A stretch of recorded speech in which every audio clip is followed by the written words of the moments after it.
चलिए आज बात करते हैं एक ऐसे शासक की जिनका नाम इतिहास और कहानियों दोनों में अमर है। एक ऐसे राजा जिनकी जिंदगी भारतीय इतिहास के एक बहुत बड़े मोड़ का प्रतीक है, पृथ्वीराज चौहान। तो आज हम उनके शानदार सफर को देखेंगे, कैसे उन्होंने अपना साम्राज्य बनाया और फिर कैसे भारत के भविष्य के लिए बड़ी बड़ी लड़ाइयां लड़ीं। हम रोमांस की उस मशहूर कहानी की सच्चाई भी जानेंगे और दिल्ली के उस किले का राज भी खोलेंगे जहां सच और कहानियों के बीच की लकीर मिट सी जाती है। तो सबसे पहले और शायद सबसे मुश्किल काम से शुरू करते हैं, वो ये कि असली इतिहास वाले पृथ्वीराज को उस महान हीरो से अलग कैसे किया जाए जिनकी कहानियां हम बचपन से सुनते आए हैं। ये बात उनकी अहमियत को आप कह सकते हैं एक लाइन में बता देती है। उनका राज सच में एक दौर के खत्म होने और एक नए दौर के शुरू होने की कहानी है। अब यहाँ कुछ बहुत दिलचस्प है। देखिए, हमारे पास पृथ्वीराज के बारे में जानने के लिए दो बिल्कुल अलग अलग रास्ते हैं।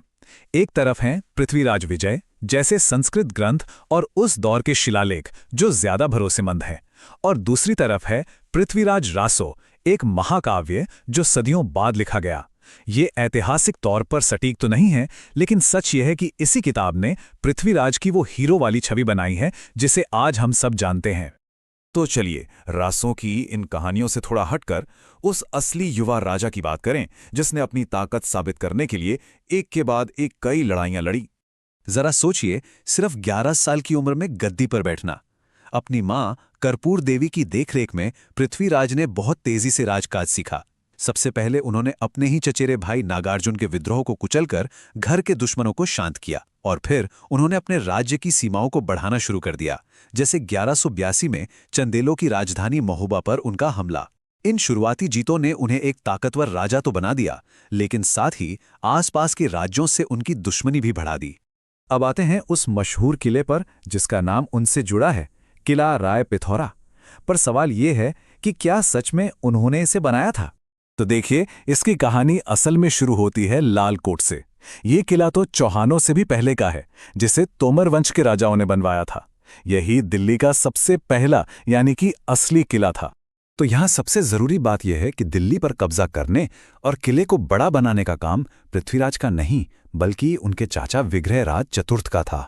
इसी बड़े किए हुए किले को बाद में किला राय पिथौरा कहा जाने लगा, जो पृथ्वीराज का ही दूसरा नाम था। और यहीं से इतिहासकारों के बीच असली बहस शुरू होती है।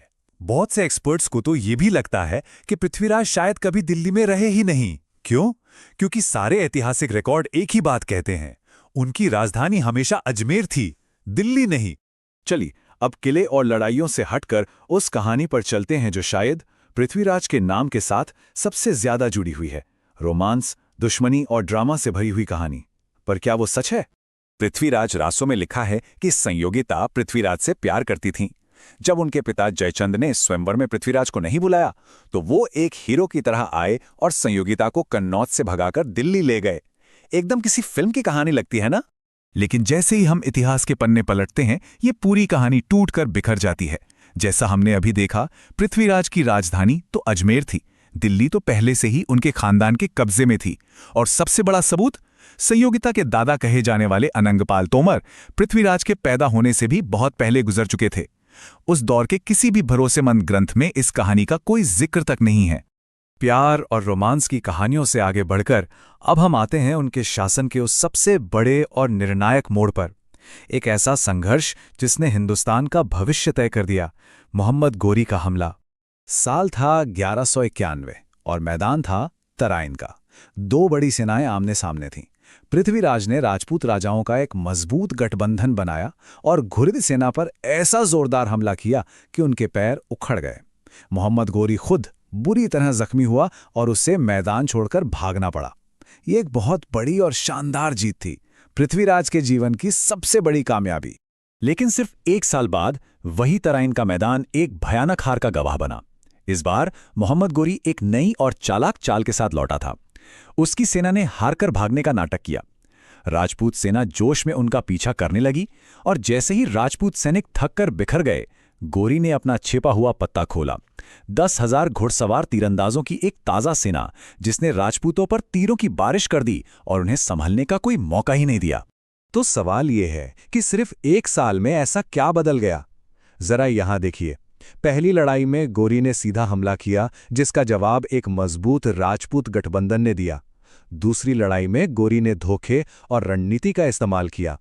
इस बीच पृथ्वीराज अपने पड़ोसी राजाओं से लड़कर अपने कई साथियों को खो चुके थे और अकेले पड़ गए थे।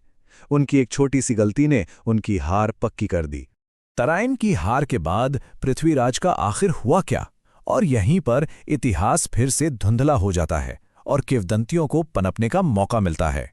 हमारे पास उनकी मौत की कम से कम 4 अलग-अलग कहानियां हैं। कुछ इतिहासकार कहते हैं कि उन्हें अजमेर ले जाकर बाद में मार दिया गया। कुछ कहते हैं कि उन्होंने कैद में खाना पीना छोड़ दिया। और फिर आती है पृथ्वीराज रासो की वो मशहूर कहानी जिसमें उन्हें अंधा कर दिया जाता है, लेकिन फिर भी वो सिर्फ आवाज सुनकर तीर से मोहम्मद गोरी को मार देते हैं। और वक्त के साथ रासो की यही नाटकीय और बहादुरी से भरी कहानी लोगों के दिलो दिमाग पर छा गई। राजपूत दरबारों में ये कहानी बहुत लोकप्रिय हुई और इसने एक ऐसे राजा की सच्चाई को बदल दिया जो असल में जंग हार गया था। उस हार को भुलाकर उन्हें एक कभी न हारने वाले देशभक्त हीरो की तरह याद किया जाने लगा। तो आखिर में पृथ्वीराज चौहान की कहानी हमें एक बहुत बड़े सवाल के साथ छोड़ जाती है। ये हमें दिखाती है कि कैसे कहानियां और यादें इतिहास को एक नया रूप दे सकती हैं, कभी-कभी तो सच्चाई से भी ज्यादा ताकतवर। ये हमें सोचने पर मजबूर करती है कि हम अपने अतीत को कैसे याद रखते हैं और क्यों कुछ कहानियां सच न होते हुए भी हमेशा जिंदा रहती हैं। हमारे साथ इस सफर पर आने के लिए आपका धन्यवाद।